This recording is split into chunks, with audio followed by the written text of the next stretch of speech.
Chicken pochero is our chamba recipe for the day.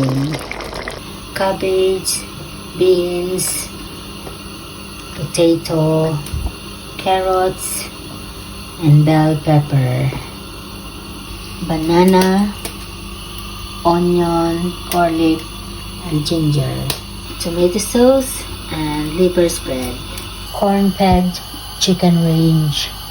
Dito muna ang saging, patatas, at carrots. Set aside muna at mag-isa na tayo ng bawang, sibuyas, at luya. Then, ilagay na natin yung ating sinangkotsang corn-fed chicken. At ilagay natin ang ating tomato sauce. Let's simmer for 2 to 5 minutes. Then, ilagay na rin natin ang liver spread. Mix lang natin.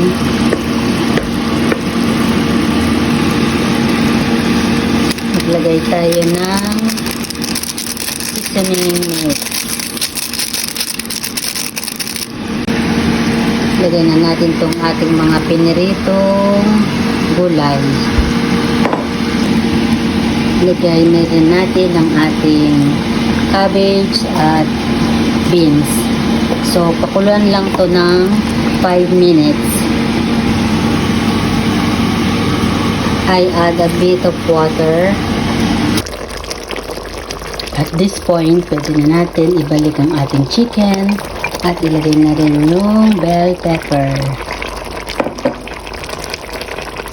Tips lang, pag siningkotsa natin yung manok, huwag natin hayaan na madurog-durog pag ginahalo. Kaya, tinanggal ko muna siya. And then, ngayon, pakuloy na lang natin to and then, it's done. So, 2 to 3 minutes na mag-boiled and it's done. Our chamba recipe for today, chicken pochero, my own version. Thank you mga kachamba mate. Hanggang sa muli. Bye!